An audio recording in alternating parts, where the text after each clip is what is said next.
Good evening, everyone, and welcome to The Unknown. Tonight, we're going to step outside the familiar and take a look at the questions, mysteries, ideas, and subjects that make us stop and wonder. Some things have answers, some things have theories, and some things remain unknown. Tonight's host is my brother, Robert Hanson, and he'll be taking us through tonight's topics and sharing his thoughts along the way. So settle in, keep an open mind, and let's see where the conversation takes us. Ladies and gentlemen, here's your host, Robert Hanson. Robert, it's all yours. Thank you, people, the ones that's listening and watching. And I want to introduce Roger Hanson to here, and V, who as well, and he has expertise. I deal with him. And here's Roger. Okay, so you want me? The topic for tonight is the astral projection CIA. Let me pull that up. The astral projection CIA documents. Now, for that, the whole story behind that is the CIA documents that are on astral projection, and they center around the gateway experience. That's a 1983 military report titled Analysis and Assessment of Gateway Process. Now, that was declassified in 2003. The 29-page document explores using synchronized brainwaves, quantum mechanics, and meditation to achieve out-of-body states, remote viewing, and space-time transcendence. Now, the origins of this comes from 1983 when it was written by Army officer Wayne M. McDonald for the U.S. Army Intelligence and Security Command, which he was investigating training methods by the Monroe Institute. Now, the mechanics behind this, it uses audio gateway tapes, which is called hemisync, to match left and right brain hemispheres into a unified frequency. Now, the theory proposes that proposes that physical reality is a holographic projection of energy. Deep meditation allows consciousness to break free from the body and alter or perceive dimensions beyond normal limits. Now, page 25, which details the actual transition point of transcending physical dimensions, was left out during the 2003 declassification. It was later recovered and made public via Freedom of Information Act follow-ups. Now, when it comes to scientific status and the public reception behind it, mainstream science points out that the documents reflect exploratory military curiosity during the Cold War and linked it to broader efforts like Project Stargate, which is something that V mentioned earlier, rather than concrete scientific validation of physics phenomena.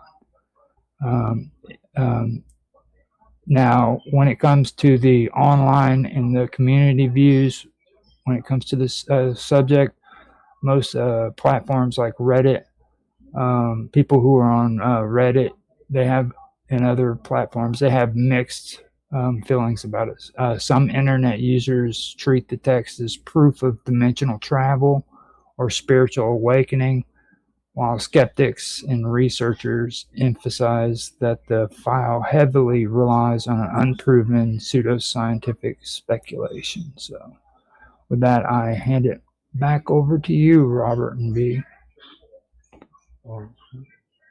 Well, my idea of it is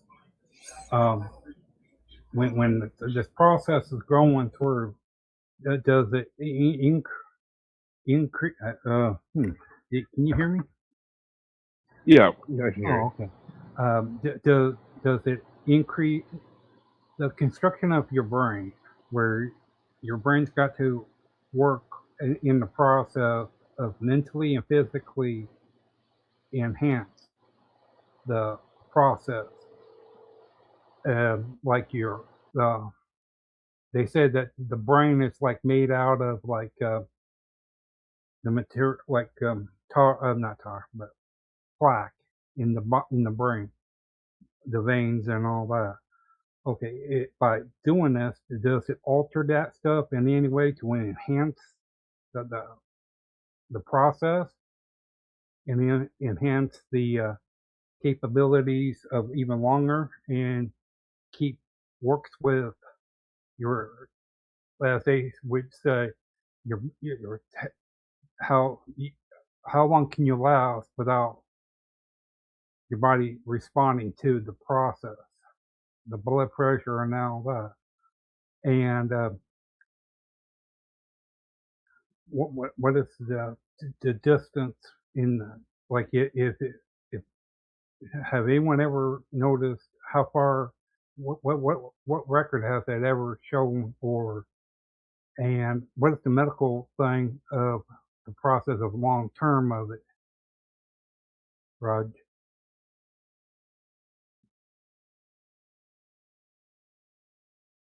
So wait, you talking about like the vitals with the experiment, the Oh yeah, vitals and keeping track of?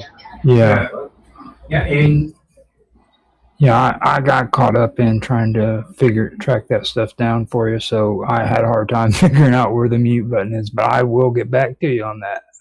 okay, I mean, but I assume that you would be in a minimal state. I'm usually a skeptic unless I've experienced something. And astral projection. I mean, when I was a kid, when I was 8 and 9 years old, I used to be able to astral project. I used to out of body experience all the time.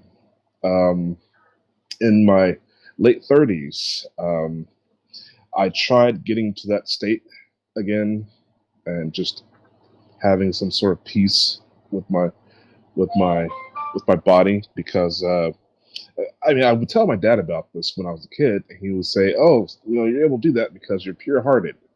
You have no worries in the world. You're happy right now." It's like, that's kind of a good point. So I've tried getting myself to that state of mind again, and I'm so interested in what's going on the moon because they're not telling us everything. Especially if anybody knows who Mike Barra is. He's a structural engineer. He's picked out all these things on the moon that are not natural. I would try to astral project out to the moon, yet I would always end up on Mars for some reason. I'd overshoot and I end up on Mars. And I'm going to tell you that the astral plane for Mars is absolutely terrifying. But so this sort of thing, you're in a minimal physical state. I mean, low heart rate, control breathing. Because typically I would be able to do these sort of things uh, near sleep. So, oh, but does it increases your brain? Okay, so here is one I found. I was finally able to pull it up. Now, is what they have here, what I can see, it says no. So, with the declassified CIA documents and what they put out, the documents don't present any scientific evidence or physical advancements or anything that's evolutionary or any kind of like permanent upgrades to the human brain. The papers basically focus on specific and temporary training techniques that they call the gateway experience. And this was analyzed by the U.S. Army, like I said earlier, in 1983. They what they do is the documents use like complex scientific and philosophical language, and they describe ways to like change the brain activity rather than any evidence of actual biological brain advancements. It's just basically like changing the brain's activity. You know what I mean? Like the speed and capability of processing. Well, I mean, you mentioned the audio tapes. Now,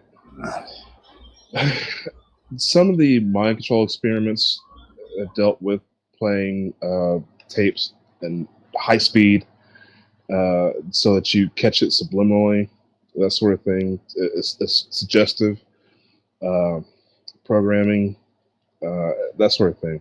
So when they talk about synchronizing the hemispheres, you're talking about binaural synchronization. So uh, it's supposed to, I mean, the idea is that you have some sort of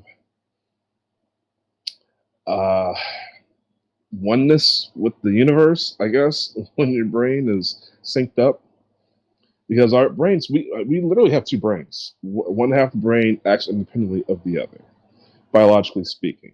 So syncing up the brains, it's there's not too much science documented, peer-reviewed science behind the effects of that.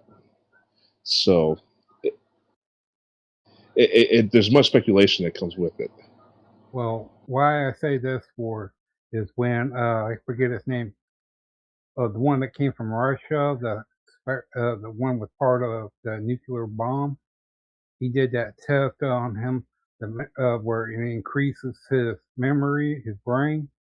But when he passed away, his heart was not in good shape, but his mind was real sharp for a 24-year-old.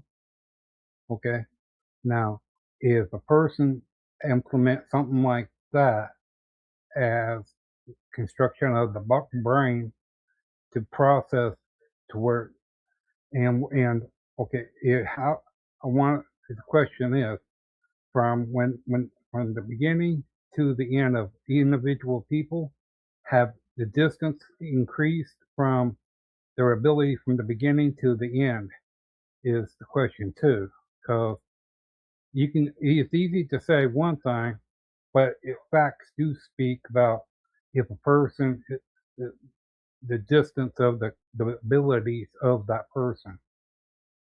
Okay. And like what you call it when you're able to move things with your mind. Telekinesis, yes. If they're able to use both, if it increases or however they want to. I was wondering if they were both like that. One person has that and doing that. No, Well, I can tell you that I have never used telekinesis, but I do have this ability when I'm really sharp. I can sense things that are falling, or I'll be able to catch something near me that's falling. I don't even have to hear it fall off a shelf or anything. I can feel something falling. I'll turn around and I'll catch it. I'll even catch stuff with my feet before it hits the floor, that sort of thing. That is the closest. And I start to think, is this a separate event from my mental state, or could I actually be causing these things and I'm auto-correcting? So it's kind of a bizarre thing, and it's a good question when you talk about telekinetics. Now, there's a second part that comes to that too. That I probably should mention too, Robert. Now, it says that the documents highlight the following key observations regarding the brain. And the first one is the brain hemisphere synchronization, which is the hemisync. Now, the core of the document focuses on hemisync, an audio technique developed by the Monroe Institute. And that would probably relate to what V caught on to about the audio tapes. And the Monroe Institute was involved with it, and they called it hemisync. Now, most people use one side of their brain more than the other at any given moment. The report notes that using specific sound frequencies, which is binaural beats, It forces the left and the right hemisphere of the brain to synchronize. And this synchronization allows both sides to match the same electrical frequencies and amplitudes. The document also describes this as a state of laser-like focus, which the military hoped could be used to reduce stress and improve mental clarity. Now, then there's the second part, which was the quieting of the left brain. Now, the document also details how the audio tapes, how the audio tapes deliberately relax the analytical, logical left side of the brain, and by doing this, the brain shifts its focus away from input coming from the physical sense, and this creates an altered state of awareness where the person feels body sleep, mind. Wait, hold up. Where the person feels the body asleep and the mind awake. And the third one is the medical explanation of astral projection.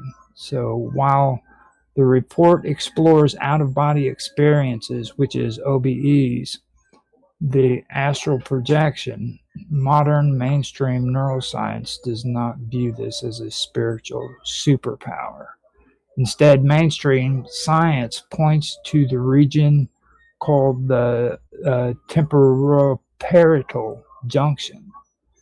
This area handles your body image and sense of location. When this part of the brain is disrupted by intense meditation, sensory deprivation, or certain sound frequencies, it malfunctions. This malfunction tricks the brain into feeling like it is floating outside of the physical body, creating a high realistic illusion. And that's what they come up with there. Now, the classified CIA reports is something also that I should mention, comes from the Cold War era. Okay, and that's something that also has to be taken into account for, because like the CIA and the KGB, the Soviet Union and the United States, they always put out like bunk information to try to make it sound like the other side had come up with these amazing finds and research. So some of this stuff isn't true. Some of it is just made up. I do want to point that out. Well, never going to keep the information straight. But what I can add, so you've heard me talk about this before. There's something called brain entrainment, where our brains are doing that constantly. Currently, we are in a ocean of frequencies. Okay, so but the standardized frequency is 60 hertz. Our electronics buzz at 60 hertz. That is the IEEE standard. So our brains are rapidly twisting and well, the cells, we have magnetosomes in your brain. They're violently twisting at 60 hertz when it's only supposed to actually oscillate at 7.4 or was it 7.8 Schumann resonance, the natural Earth frequency. So you have brain entrainment, and the brain does it automatically. There's nothing you can do about it. If somebody focuses a direct energy weapon at your head and pulses a frequency, then your brain is also going to be at that frequency. So as far as audio being able to do it, I don't see it being as plausible, because your auditory cortex is a very small part of your brain, and that's what would be receiving that information and deciphering what to do with that information. I don't think the auditory cortex can hijack the rest of the brain. However, during an entrainment process with a frequency, yes, both hemispheres of the brain can actually sync up and get some possible effects out of it. So, Otto was mentioning the fact that the CIA was abducting people, giving them drugs, put their heads in microwaves, and they're having, these hallucinations like they're being uh, abducted by aliens. So that should give you the big picture right there. Yeah. Well, okay, but here's the thing. Okay, now since the construction of your mind and everything goes through a process. Okay, I would thought that like your DNA, since you're going through a specific type of uh, upgrade, more or less. Okay, a new awakening of your every part of your body and your mind. Okay, that your mind, in a way, changes. In a way it handles data, information, and how it represents sounds, and like and like you what you're saying too, and they have said too that like a tuning fork, your body's like a tuning fork.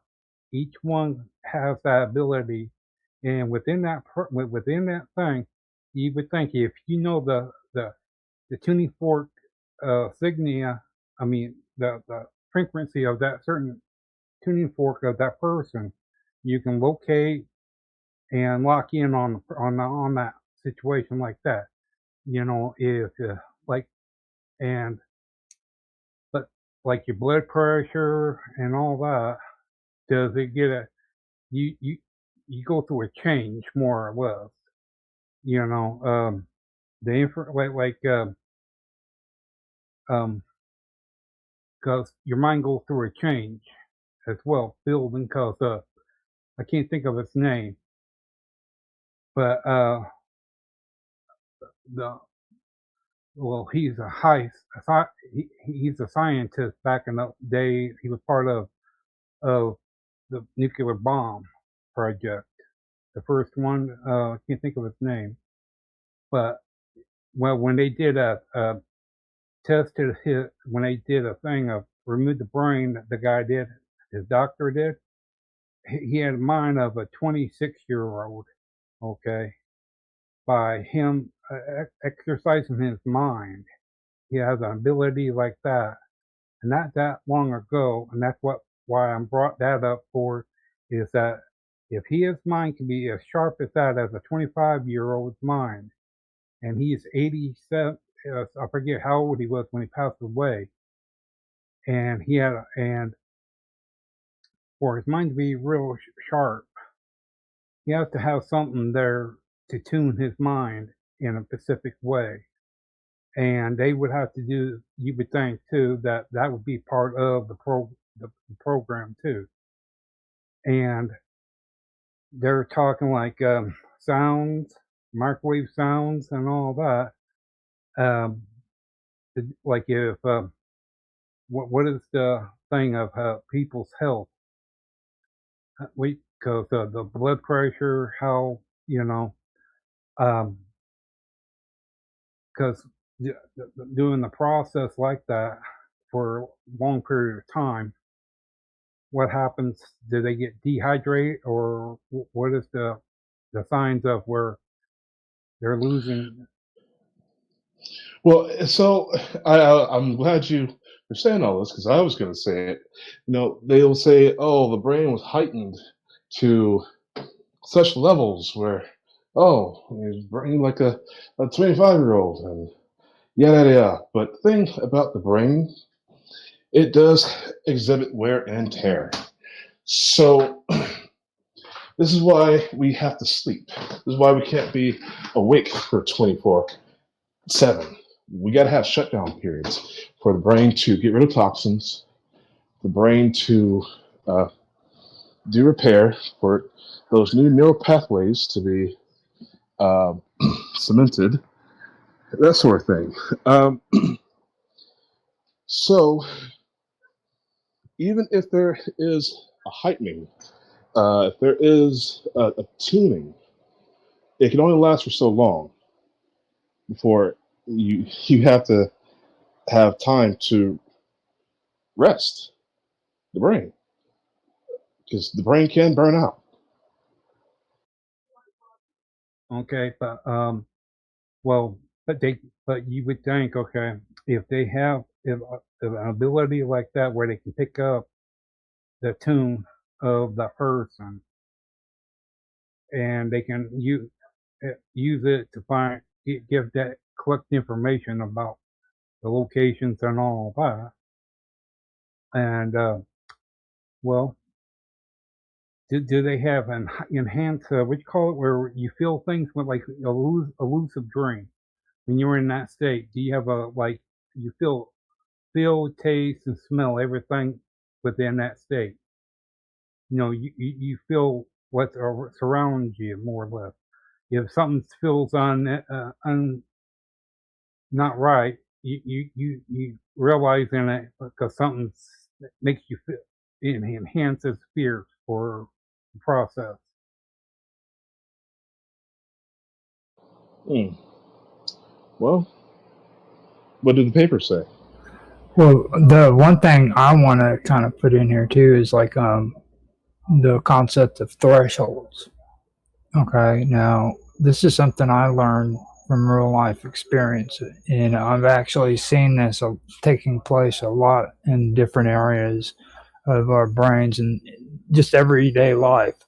The strain of what the human body takes and the thresholds we go through, and you got to remember what this document is called. Okay, it's called the gateway experience, and a gateway is a threshold. All right. So instead of looking at this as like, instead of just looking at this as like a threshold or a gateway where you can actually leave your body, think of it also as a threshold that freaking um, that your body experiences. Okay. So if you take and you look at the concept of thresholds, and you'll actually see like the perfect way to understand the document is that the threshold is a boundary line or a doorway. All right, and that's the exact way that the document that that the Monroe Institute freaking describes it as, and that's the entire goal from that document. If you do that, when it comes to that one, and the whole idea behind it is to push the human brain past its normal everyday limits, basically, Right. so that it crosses over to like a specific threshold that they want it to be in. I've got a emergency communique. Let me get back to you guys in 5-10. All right. Okay. But yeah, hey Roger. But what I was referring to as well is when a person outside thinking of like what do they smell or anything that within an area like danger to Okay. where So the best way for me to point out what I'm talking about, though, is it's like, okay, like your sensory perception. All right. Now, every day your brain filters out like millions of pieces of data. Okay. Like the feeling of your clothes or the hum of the refrigerator. Okay. And the reason why it does that so that you don't go crazy. You know what I mean? And this is what your sensory threshold is. You know what I mean? okay.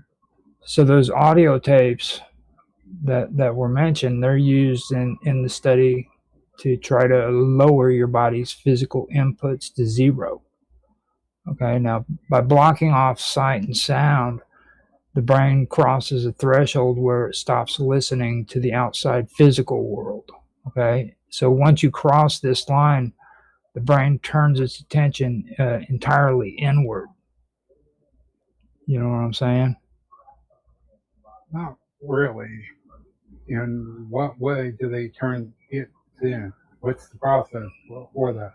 They put you in a container that has water and it freaking induces freaking intense isolation to where you don't see nothing, you don't hear nothing, and the only thing you have is you floating in water.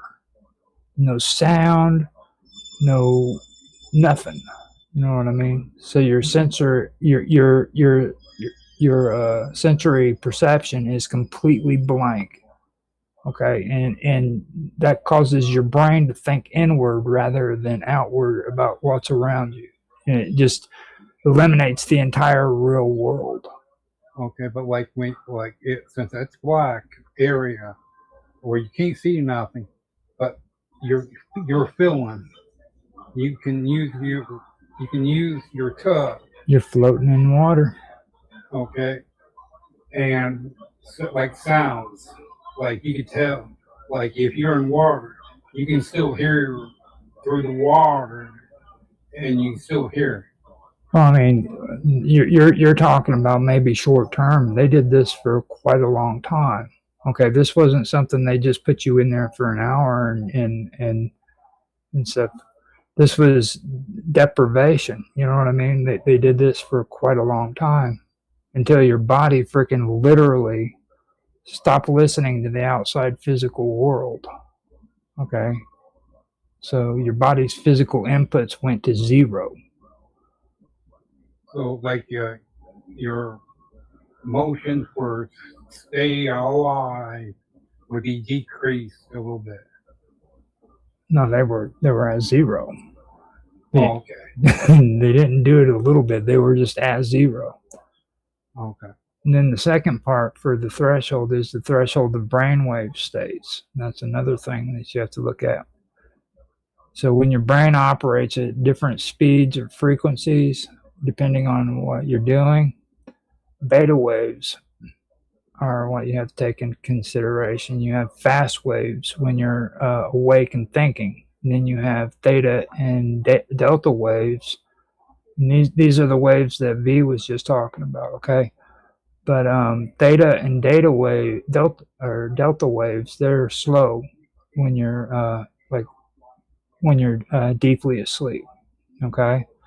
So the CIA documents, they focus on crossing the threshold into the highly unusual hybrid state, okay, which is called Focus 10. Now, this is described as like a specific boundary line where the physical body crosses the threshold into deep sleep, but the mind crosses the threshold into high alertness. So you have deep sleep, high alertness.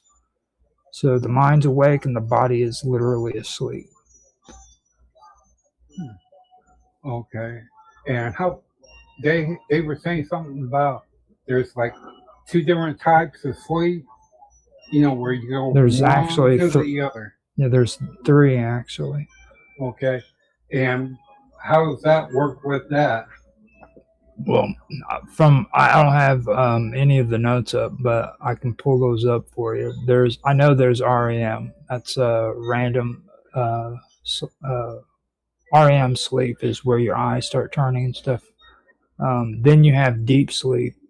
Now, deep sleep is important because that's why it helps clear out all of the pollutants and everything in your brain. It's kind of like a mental wash. Okay. Mm-hmm. And it also goes through a lot of the data that's in your brain from like a lot of the memories they were talking about there, where like you have all this data that's collected in your brain for the day, and your brain while you're asleep is sorting through that and deciding what's relevant and what's not relevant.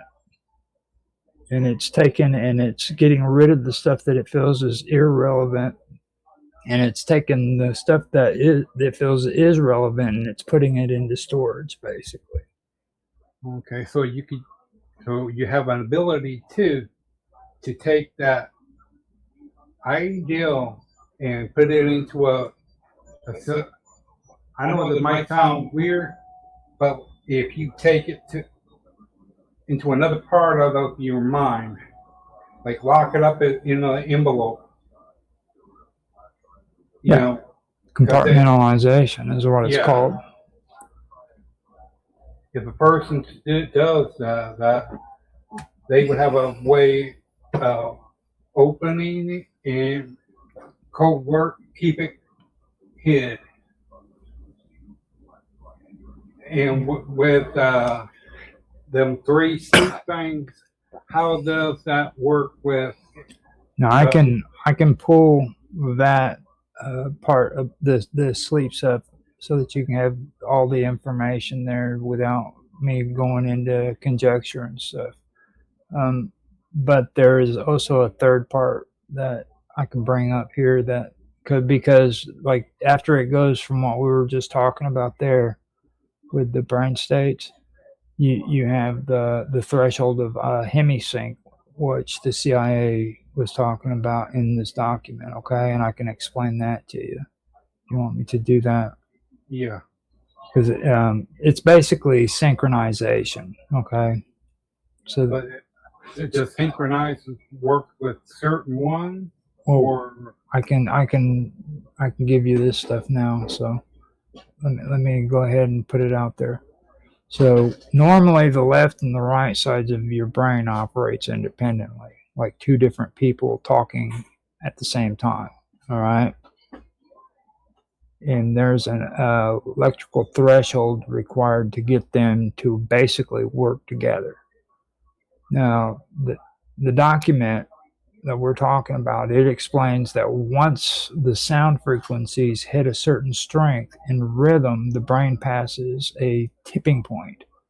Okay, it crosses the threshold into uh, hemispheric synchronization, where both sides instantly snap into the exact same electrical rhythm, behaving like a single powerful laser beam, basically.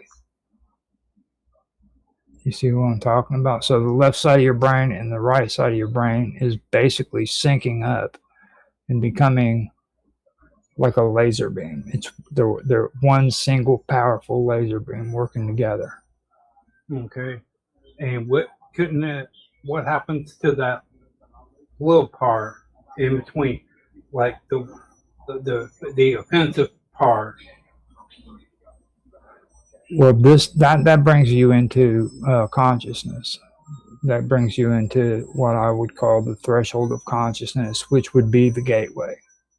Okay.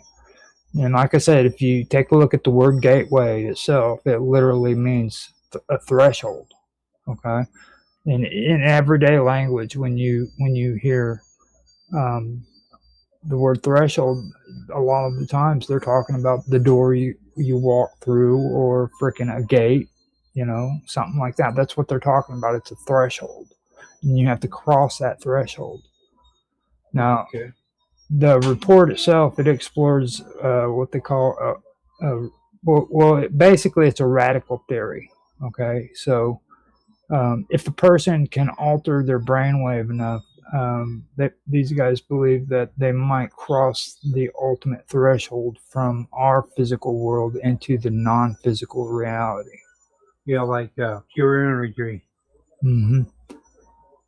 Now, the military was interested in whether a soldier's consciousness could cross this threshold to gather information from like far away, which would be remote viewing or step outside of like normal time. So not only could they travel to far off places, but they could also travel between time. You know what I'm saying? Yeah, but people have heard and said, wouldn't that mess up the earth, like the energy of them? Well, think of the brain as like a high-tech engine, right? The CIA document isn't about like upgrading the engine with like new parts. Instead, it's about reviving the engine in a very specific way to see what happens when you push it past its normal everyday threshold. But that's what I was asking about, and because when you alter certain things of the human mind, doesn't it increase the perfection of the mind?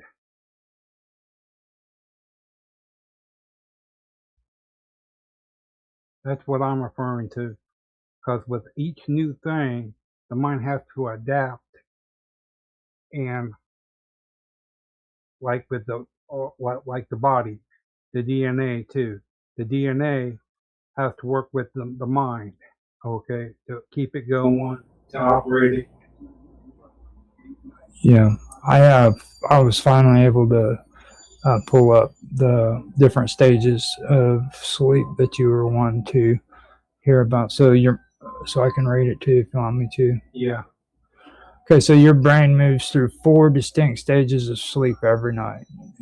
These stages are divided into two main categories, which is non-REM or NREM sleep, stage 1 and 2 and 3. And then you have REM, which is rapid eye movement sleep. So your brain constantly crosses thresholds between these stages, completing a full cycle about every 90 to 110 minutes. Now the first one is stage 1 in REM, and that's the transition. Now this is the light doorway between being awake and falling asleep. Your brain, your heartbeat, your breathing, and eye movements begin to slow down.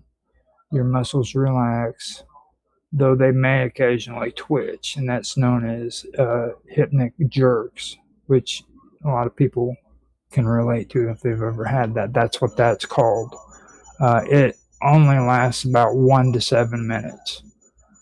Now, you can be easily woken from this stage, and you might feel like you weren't even asleep at some point. You know what I mean?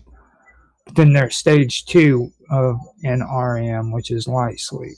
Now, your body drops its temperature and it disconnects from the outside environment, and your heart rate and breathing slows down even more. Your eye movements stop completely, and your brain waves become very quiet, but they are interrupted by like quick bursts of electrical activity called sleep spindles.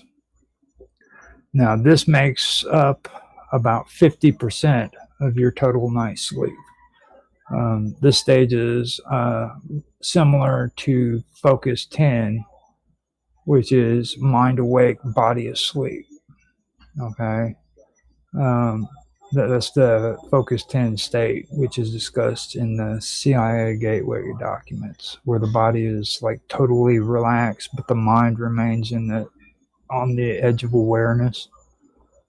So that's stage 2 in REM, which is light sleep. Now you have stage 3 in REM, which is deep sleep, and that's what I was talking about. Now the body enters its most restorative physical healing state, and your brain drops into its lowest electrical frequency, producing slow, heavy waves called delta waves. Your muscles are completely loose, and it's very difficult to wake someone up during that stage. Now, this lasts for about 20 to 40 minutes per cycle, mostly occurring in the first half of the night. This is when your body repairs tissues, it builds bones and muscles, and it strengthens your immune system. So after that, you go into the REM sleep, which is the dream sleep. Now, the brain crosses a wild threshold, basically, where the body is paralyzed, but the mind acts like it's wide awake. Your eyes dart rapidly behind your eyelids. Your breathing and your heart rate speed up to near waking levels. Your brain activity skyrockets, which is why most of your vivid, intense dreaming happens right here in this stage. So your first REM period lasts about 10 minutes, but it gets longer with each cycle. By morning, an REM stage can last up to an hour.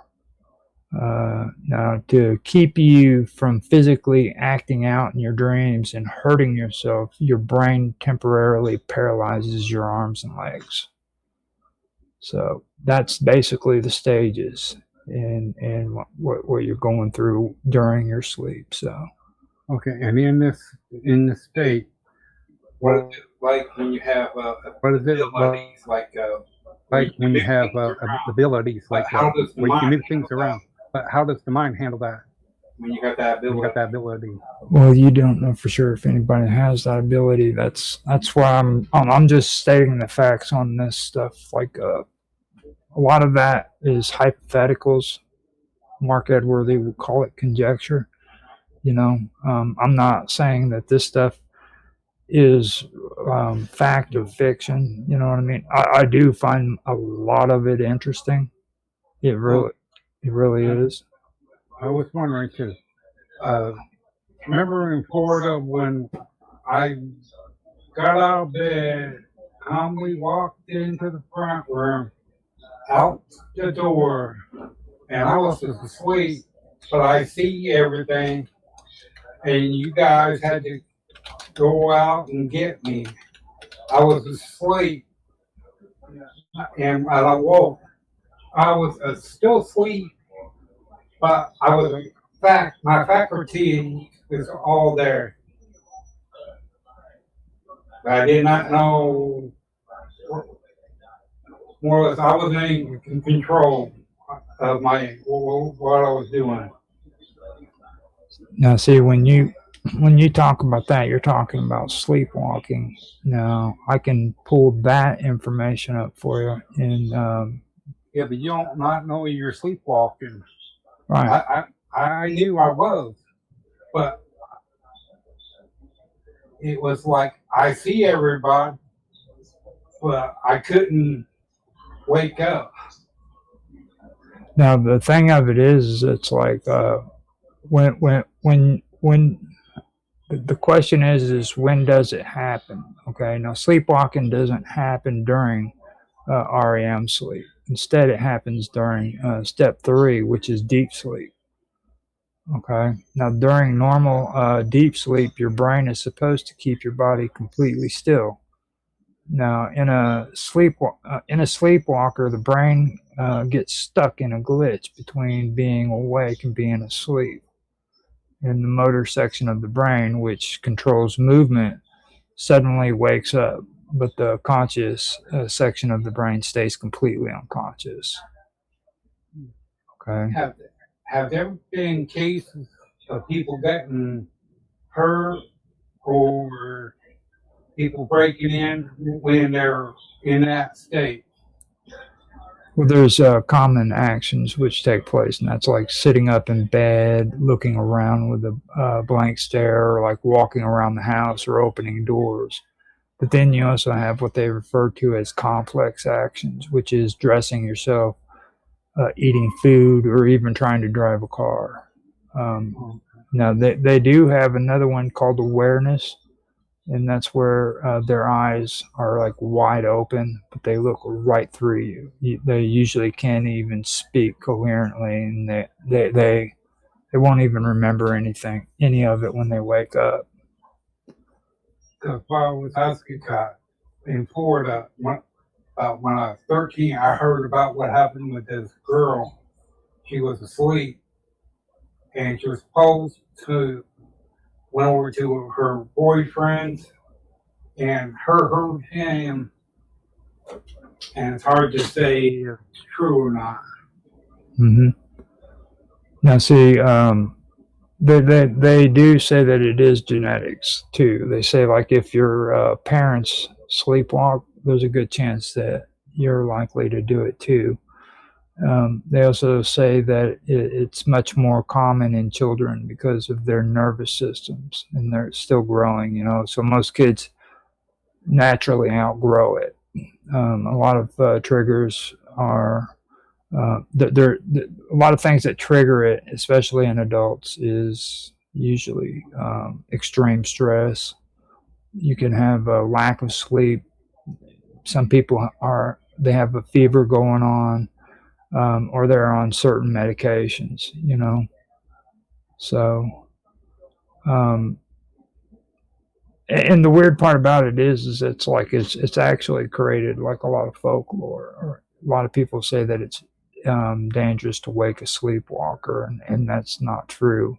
Medically, it's not medically dangerous, but a lot of people will have their opinions on it. It's basically a myth, that waking them would cause them to have a heart attack. Waking them up suddenly isn't recommended though, because they will be really confused, terrified, and disoriented. So they might not recognize you and could like react violently or hit you, or push you or something like that. So the best thing to do is like gently guide them by the arm back to their bed without fully waking them up. Yeah.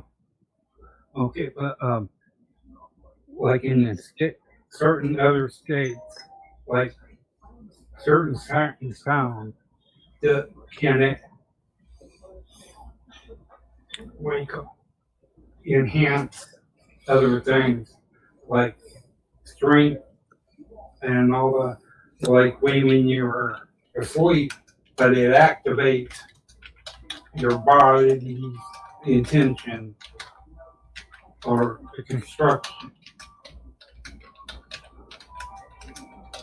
They're always saying that certain sound triggers certain things in your mind. Now, it does say that yes, sleepwalkers can sometimes appear to have intense, almost superhuman strength. Now, while they do not actually gain magical muscle power, their brains bypass the normal safety brakes that limits human strength during waking hours. This can make them incredibly strong, rigid, or difficult to restrain if they are startled or reacting to a night terror. And night terrors is something else that's a good topic to actually bring up too, because that's something that has now the brain allows for the intense strength due to three primary factors. The brain lacks the pain brake. Now, when you're awake, your brain constantly protects you from hurting yourself. If you try to lift something way too heavy, your brain registers pain or discomfort and tells your muscles to stop before you tear a ligament or break a bone. Studies show that sleepwalkers do not feel pain when they're sleepwalking. Because their conscious brain is asleep, the pain brake is turned off. They can pull, push, or lift things using 100% of their muscle fibers without stopping themselves out of fear or discomfort. The second thing that they mentioned is adrenaline in the fight or flight response. Yeah. Now, sleepwalkers often happens alongside sleep terrors, intense panic attacks that happen in deep sleep. If a sleepwalker is reacting to a perceived threat or gets startled when someone tries to wake them up, their brain floods their body with adrenaline. This triggers a phenomenon called hysterical strength. Now, adrenaline increases blood flow to the muscles and unlocks the absolute maximum force of the human body. Uh, uh, wait, and unlocks the absolute maximum force the body can generate. This is why a small child or a lightweight adult who is sleepwalking can sometimes break heavy objects or overpower a much larger adult trying to hold them down. Now, the third one is absolute focus and zero hesitation. Now, when you decide to lift a heavy couch while awake, you might hesitate, worry about your back, or think about how heavy it is. A sleepwalker has no conscious awareness, doubt, or hesitation. Their motor cortex is simply executing a command. This pure, unhesitating movement utilizes muscle coordination at maximum efficiency, which translates to a sudden burst of intense force. And this is dangerous. And the reason why this is dangerous is because sleepwalkers lack these internal safety brakes. Um, they are at that time at a very high risk of injuring themselves or others during an episode, because they might accidentally rip heavy doors off hinges, push over heavy furniture, or hit someone trying to guide them back to bed, completely unaware of the damage they're doing. This is another reason why experts recommend that you never aggressively grab or tackle a sleepwalker. Their adrenaline-fueled response could cause them to fight back and with unexpected, dangerous consequences. They won't even know that it's you that they're fighting against. So that's enough of that. You've worked me thoroughly tonight, Robert. Okay, but here's one other one. Okay, when you remember the nightmare that you had. Okay, what do you call it? Where it's not your remember, but the fear factor, and you remember everything about it.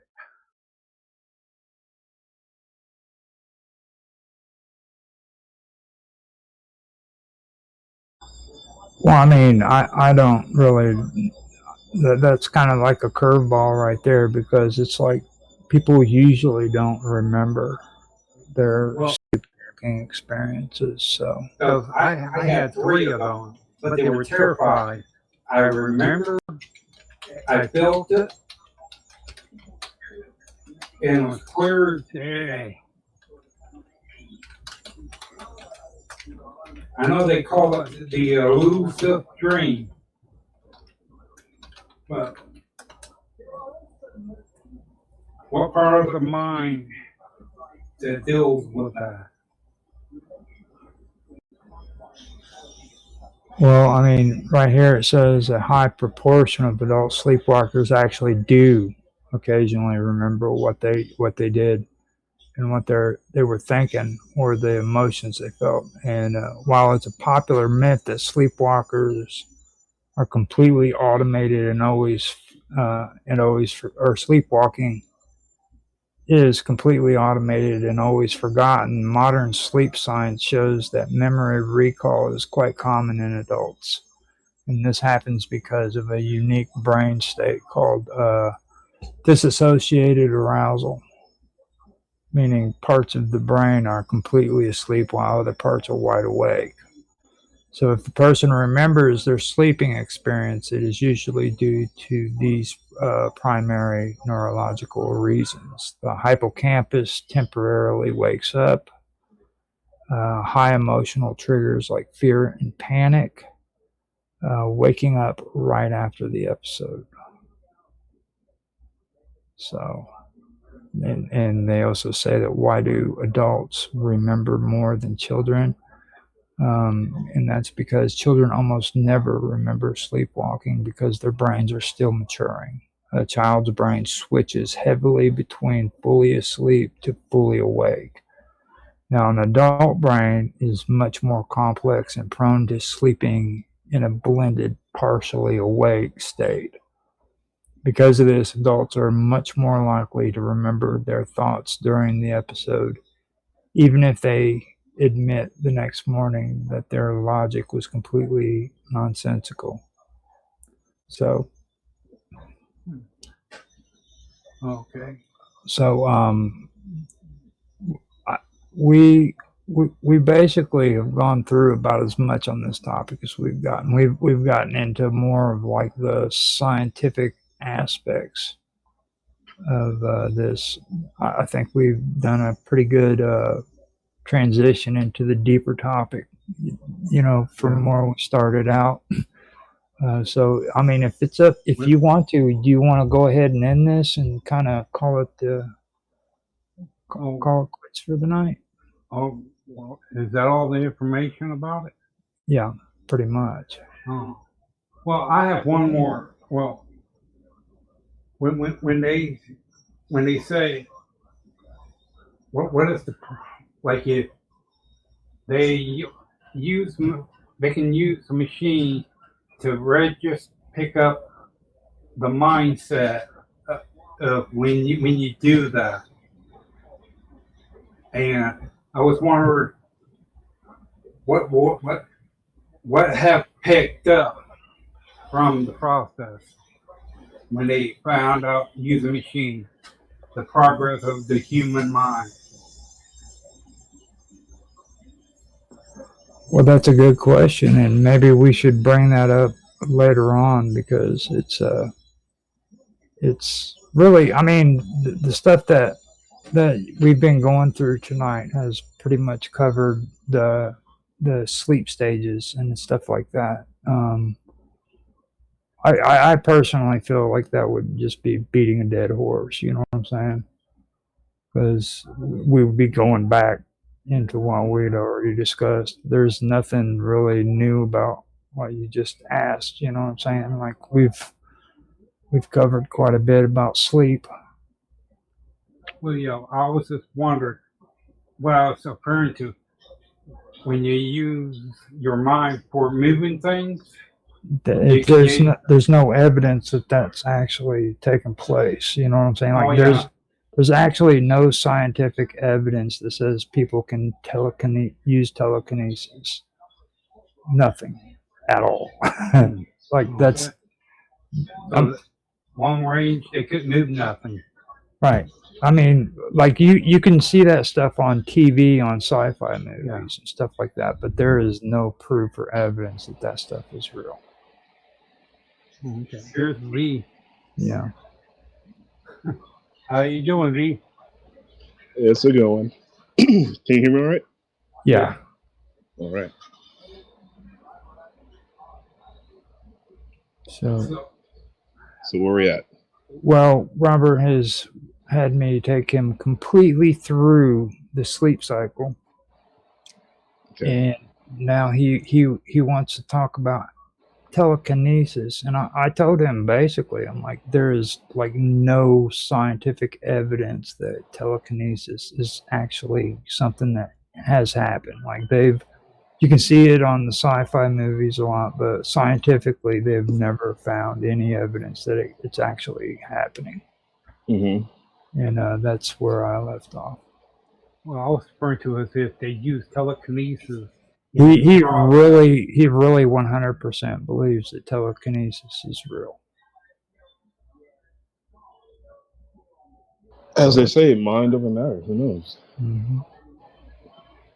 Well, I was wondering if you can use telekinesis, you can use it too to move things or find out better where it's at.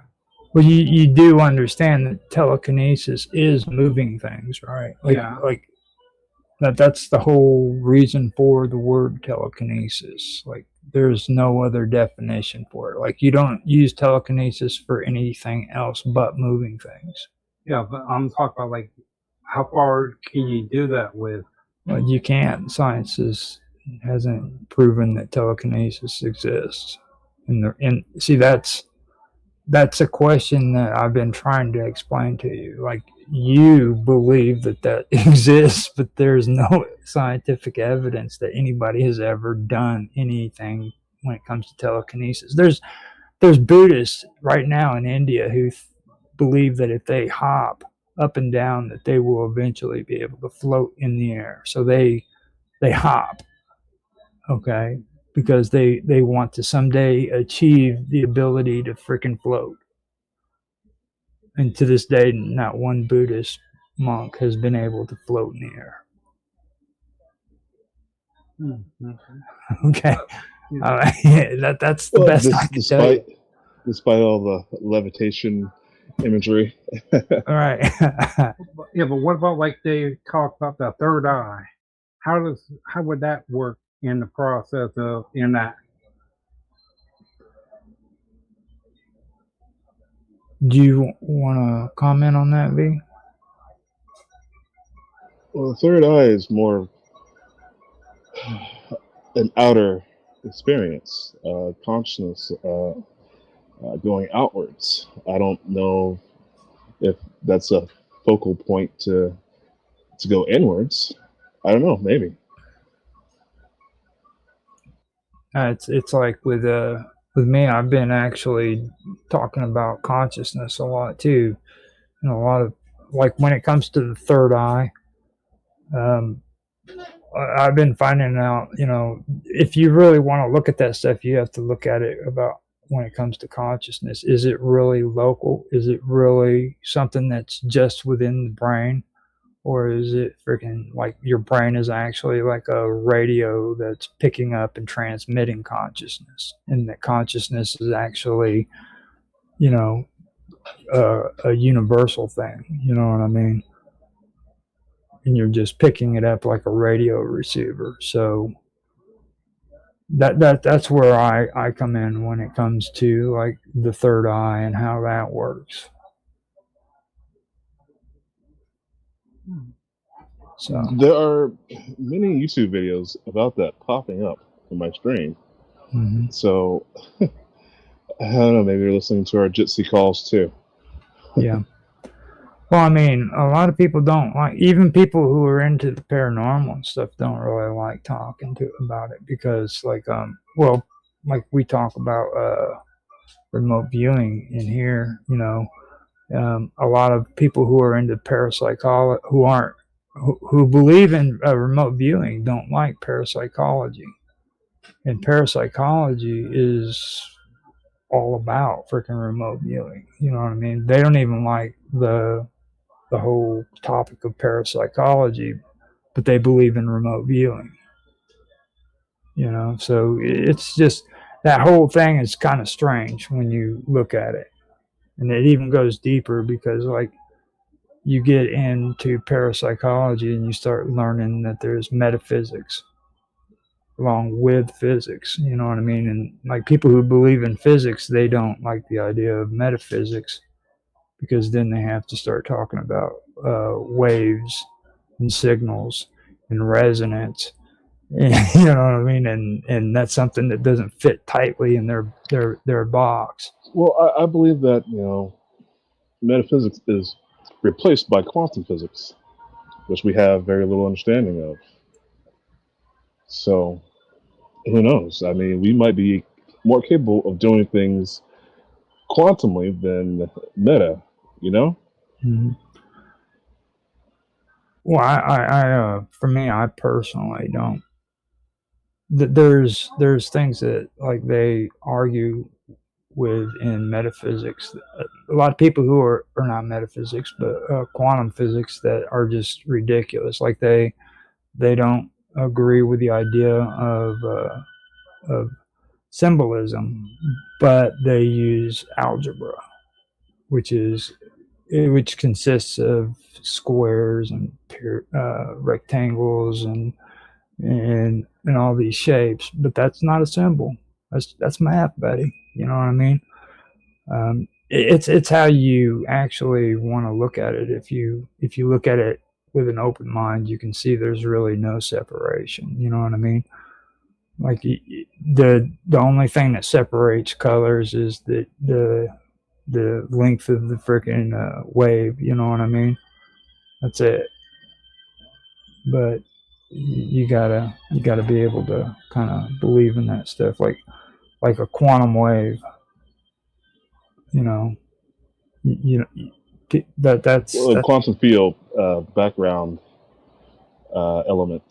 Yeah. Mm-hmm. That's one thing that's very controversial when it comes to the quantum physics crew. They don't really like the whole idea of discussing quantum fields and quantum waves and things of that nature. Because like our entire galaxy, according to that, would be sitting in the middle of a huge quantum wave that's way bigger than our entire galaxy.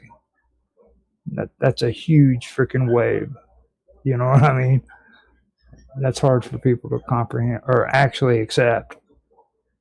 You know, that's pretty intense when you think about it. Well, I mean, physicists are saying that the quantum field is actually two-dimensional, and we are just a three-dimensional holograph projected from that two-dimensional uh, wave. That would actually kind of go into what they were talking about in the beginning of this too, to be honest, if you really think about it. What was it? Yeah,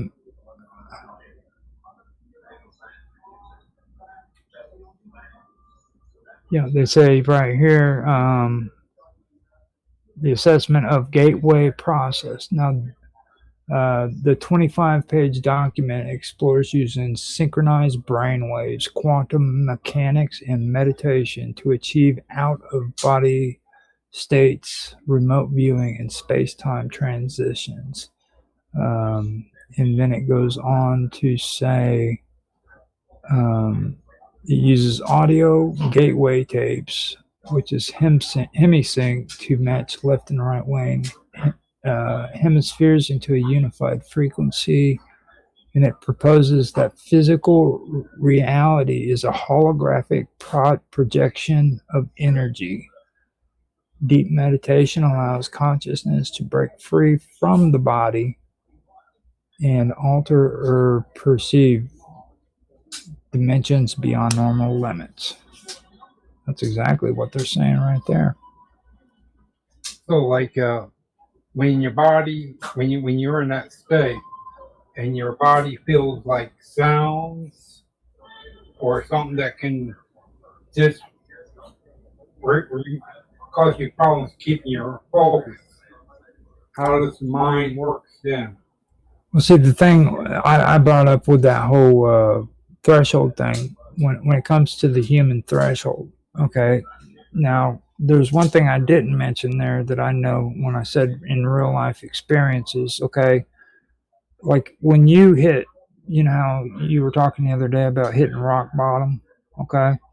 Now, when you hit rock bottom, there's something that happens. You cross over a threshold, and a lot of people have been talking about this, where freaking you cross over this threshold where freaking it's like they call it a spiritual experience or a spiritual awakening, a moment of clarity. It's that moment where everything makes sense. You know what I mean? It's like, and it just happens for a quick second. Your brain actually has a moment of clarity. You know, and you can have moments of clarity at different points in your life. It's not a one-time deal either. You know what I mean? Yeah. Speaking of moments of clarity, I've got to reset my router. Something's wrong. I'll be back. All right. So yeah. But it depends on just on the other circumstances, whatever is happening at that time. You can have one. Yeah. It's something like triggers that. Well, yeah, that's what I was trying to say. You cross over a threshold. You have to cross over a threshold to have those moment of clarities. You know what I mean? Okay. And that's kind of what I'm talking about. You have to literally cross over a mental and physical threshold. You know, so that's one part I'm glad I was able to say. I'm glad you mentioned that. So, because when it does bring up where it helps when you set it up to where you can acknowledge what happened.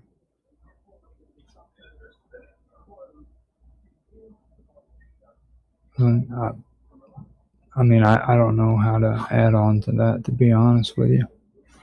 I've run out of Okay. information. Yeah. They come up with all new types of of of what we're talking about. There's different levels of it. So they're like the machine where they can read your mind, use pictures to where they can understand what you're dreaming of. And they can even use it for medical. Okay. So are you ready to give it up for the night? Yeah. Okay. So I can go ahead and take us out. I'd like to say good evening, everyone, again, and I guess this brings us to the end of tonight's journey into the unknown. We've explored some interesting questions tonight. We've considered some possibilities, and hopefully, we've given you something to think about after the show is over. Not every question is an answer, not every mystery has been solved. And sometimes the most interesting part is simply asking the question. We'd like to thank everyone who took the time to join us tonight, whether you're watching live or catching the replay. From Robert and everyone here, thank you for being with us. Until next time, keep asking questions, keep looking for answers, and never be afraid to explore the unknown. I'm Roger, and this has been The Unknown. Good night, everybody.